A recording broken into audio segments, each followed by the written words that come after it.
علیکم ورحمۃ اللہ وبرکاتہ، الحمدللہ رب العالمین والصلاۃ والسلام علی رسول کریم، اما بعد۔ انسان کو گناہ کرنا کیوں چھوڑنا چاہیے؟ اللہ انی اسألک من فضلک اللہم عاصمنی من الشیطان الرجیم، کہ اللہ مجھے تو شیطان اور گناہوں سے بچا۔ موت بدلا کی نہیں آتی ہے۔ ایک واقعہ میں آپ سے شیئر کرنا چاہتا ہوں۔ سعودی عرب میں ایک ینگ اسٹوڈنٹ جس نے آگے ایک شیخ سے رپورٹ کی اور ایک عجیب واقعہ بتایا جو رونگٹے ہلا دینے والا تھا۔ واقعات کیا تھا کہ کوئی لڑکا جس کا انتقال ہو گیا جب وہ زندہ تھا، انٹرنیٹ پہ ایک کمپنی جو پورنوگرافی میں ڈیل کرتی تھی اس کا ممبر تھا، اور جب بھی نئی پورنوگرافیز آتی تھی تو اپنے دوستوں کو اس کی ای میل کرتا تھا اور اس کے دوست بڑے خوش ہوتے تھے۔ اللہ تعالیٰ کرنا ایسا ہوا اس کا ٹائم آ گیا اور اس کا انتقال ہو گیا۔ اس کے ایک دوست کو اللہ سبحانہ تعالیٰ نے ہدایت دے دی اور اس نے توبہ کر لی۔ اس کے انتقال کے باوجود اس لڑکی کی ای میلز آتی رہیں۔ وہ سمجھا کہ بائی چانس اس کے بعد ای میلز آ رہی ہیں، اس نے کانٹیکٹ کیا تو ریسرچ کرنے کے بعد اس کو معلوم ہوا کہ وہ لڑکا جس سائٹ کا ممبر تھا وہاں اس نے اکاؤنٹ کھولا ہوا تھا اور 3 سال کے لیے کمپنی اس کے دوستوں کو ای میل کرتی رہے۔ اس سائٹ پہ جا کے اس نے بڑی کوشش کی ان کو کنوینس کرنے کی کہ کس طرح یہ رک جائے، کیونکہ اس لڑکے کا تو انتقال ہو چکا ہے۔ انہوں نے کہا نہیں، ہم نہیں روک سکتے ہیں کہ اس نے پے کیا ہوا ہے اور یہ پرائیویسی کی بات ہے، ہم تمہیں کوئی ایکسیس بھی نہیں دیں گے، اس ٹائم تک اس اکاؤنٹ کو صرف کریں گے۔ ہائے شامت، کاش میں نے فلاں شخص کو دوست نہ بنایا ہوتا۔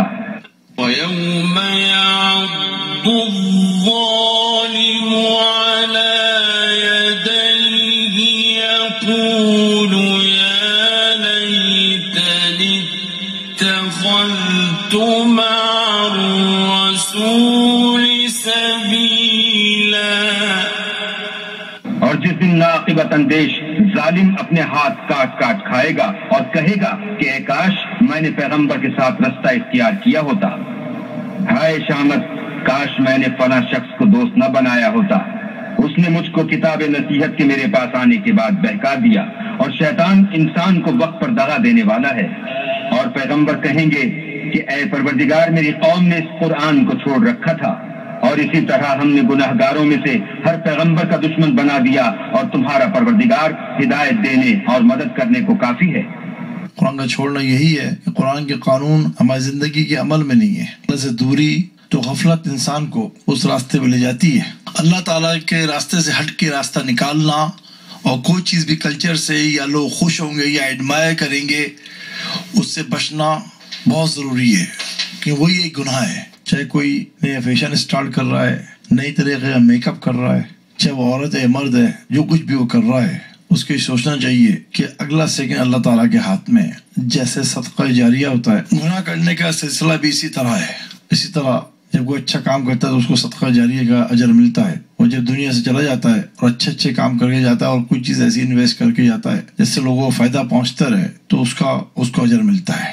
لیکن اگر کوئی گناہ میں ملوث ہو، گناہ کے کام کر رہا ہو، چاہے وہ چھوٹے گناہ ہیں یا بڑے گناہ ہیں، چاہے وہ اللہ تعالیٰ کے قانون توڑنے کے طریقے سکھا رہا ہے، کوئی عورت ہے یا مرد ہے، تو لوگ جو کرتے رہیں گے اس کے بعد میں اس پہ گناہ ہوتا رہے گا۔ یہ موویز کی سیریز دیتے ہیں یا سجیسٹ کرتے ہیں فلانی مووی دیکھی یا فلانا سانگ سنا، یہ ہمیں نارمل باتیں لگتی ہیں، یہ نارمل نہیں ہے۔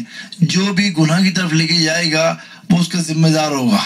چھوٹی چھوٹی باتیں سمجھا جن کو، لیکن وہ ہمارے لیے ایک عذاب بن سکتے ہیں مرنے کے بعد۔ جیسا صدقہ جاریہ ہے ایسی برائی کا سٹارٹ ہے، تو اپنے آپ کو بچائیں ہم۔ تو ہمیں بہت کیئرفل ہونا چاہیے اپنی زندگی میں، کیونکہ زندگی جو ہے وہ ایک ٹیمپریری ہے، ٹرانزیٹوری لائف ہے، اور ہمیں یقین ہونا چاہیے ہمیں اس زندگی پرفارمنس پر پورا ہمارا جو ڈیسٹینیشن ہے دوزخ اور جنت وہ ڈیسائیڈ ہونی ہے۔ اس میں ایک اور چیز بھی ہے کہ اگر گناہ کرنے والا یا پروموٹ کرنے والا گناہ کو وہ خود گناہ کرنا چھوڑ دے اور توبہ کر لے، لیکن جو لوگ انوالو ہوئے ہیں وہ سب کے سب اس کو بھگتتے رہیں گے۔